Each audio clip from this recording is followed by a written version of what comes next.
Leur rencontre s'était passée à merveille.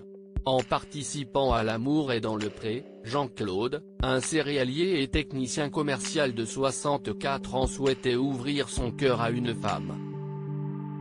Après avoir rencontré les femmes qui lui avaient écrit après la diffusion de son portrait, l'homme originaire du centre Val-de-Loire choisissait d'inviter à la ferme d'Anégy et Yolanda.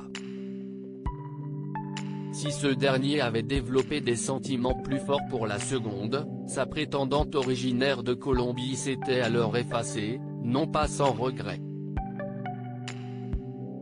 Alors qu'il est arrivé au bilan de cette 15e saison accompagné de Yolanda, avec qui il entretient désormais une relation amicale, qu'en est-il de sa relation avec Danéji ?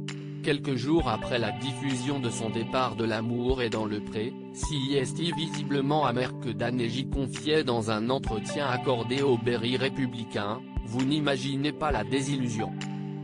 Jean-Claude racontait qu'il avait aimé sa femme jusqu'à sa mort, et cela m'a transporté.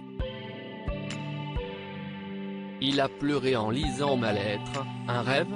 Je suis donc arrivé avec une illusion gigantesque et me suis donné à fond dans la démarche. » De son côté, Jean-Claude a assuré dans les colonnes de la Nouvelle République qu'il avait toujours été correct avec son ex-prétendante et qu'il avait même tenté de renouer le contact avec elle. Je lis des choses fausses dans certains journaux qui me font un peu halluciner.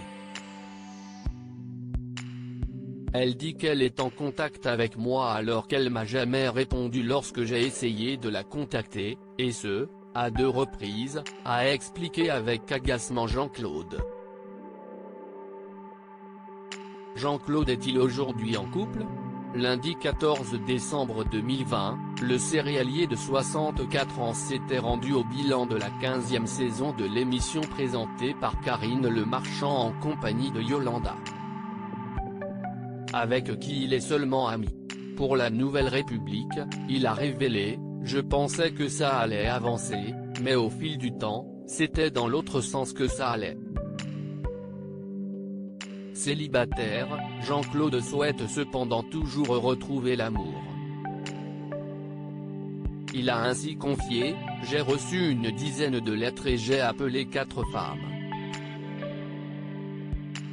Il y en a une avec qui je suis en contact, de façon plus importante. On s'appelle très souvent et on discute de tous les sujets. Au téléphone, cela se passe bien, mais j'attends de la rencontrer. La réalité des choses se fera l'un en face de l'autre. Le déclic dans les yeux se passera ou non. On croise les doigts. »